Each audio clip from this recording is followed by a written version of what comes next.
So in today's story problem, the units is bows, like hair bows. So bows is our units. It's what we're measuring in the problem, is what we're trying to solve for. Now, I'm going to read this problem to you 3 times. You have to have your magnifying glasses up, looking for that important information. Now, before we get into this, we need to make sure our bodies are ready. That means our feet need to be flat on the floor, backs up nice and straight, eyes on the speaker and ears open. I'm checking. Yes, you guys are looking great. Let's get into this problem. Ryan had 35 bows in a box. She gave some of them to her friend. Now, she has 21 bows in her box. How many bows did Ryan give away?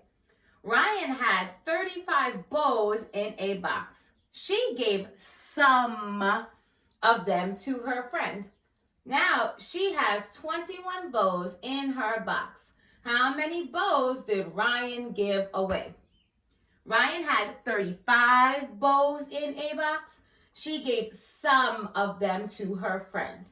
Now, she has 21 bows in her box. How many bows did Ryan give away? All right, guys. Now, you know what time it is. We need to mark up that text. Ryan had 35 bows in a box. What's important there? Yes, the 35 bows. So we're going to circle 35, underline, bows. She gave some of them to her friend.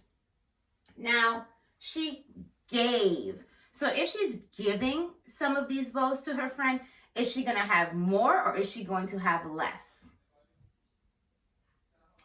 Yes, she is going to have less because she is giving some away.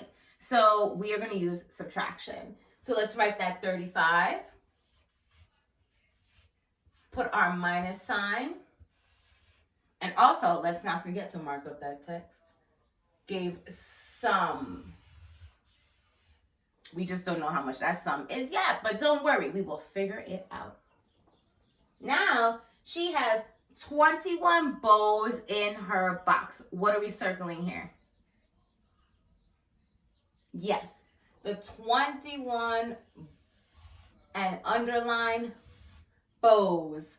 How many bows did Ryan give away?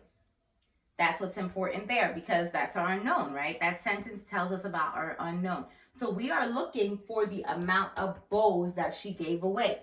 So we need to put our equal sign, 21.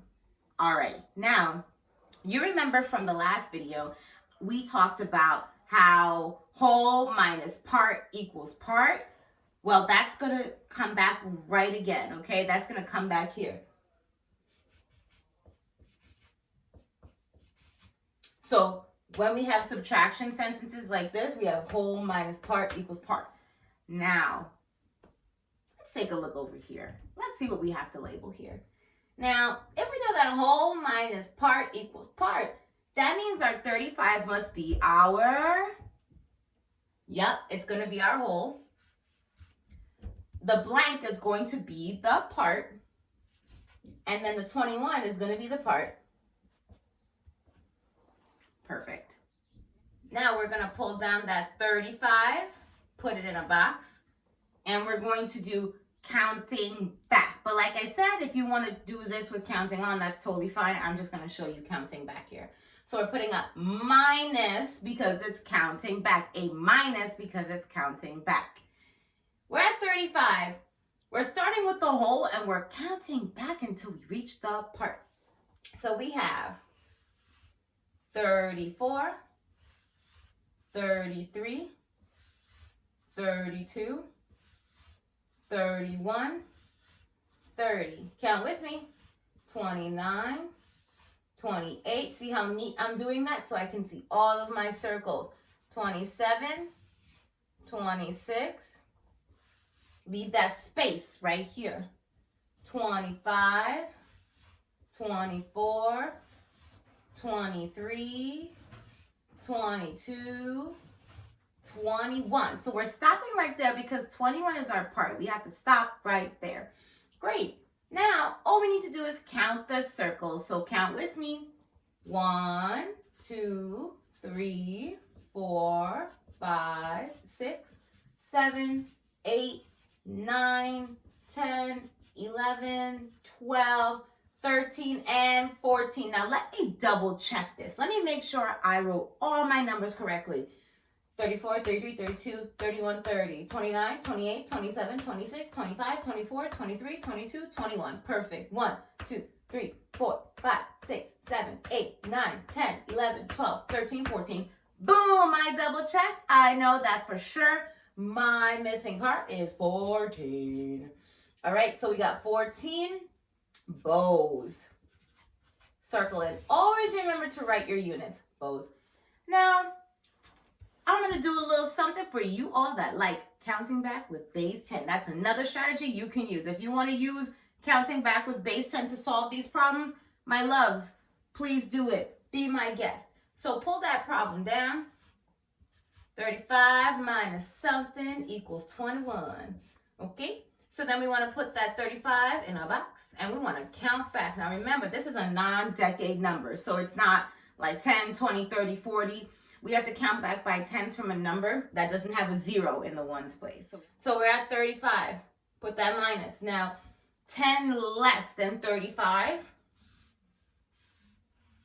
is 25. Now, could we do another 10? No, right? If we went back another 10, that'll give us 15. Our part here is 21. So we cannot do that. That'll go past what we need to do. So we're at 25. What number comes before 25 when counting by ones? 24, 23, 22, and 21. Perfect. Now all we have to do is count this up. 10, 11, 12, 13, and boom, 14, guys. Look at that. 14, 14. We're matching here. We are twins. All right. Circle it out. Fill it in here. All right, scholars. So do your homework for tonight. Send it in to your teachers. We will give you some feedback. And until next time, goodbye.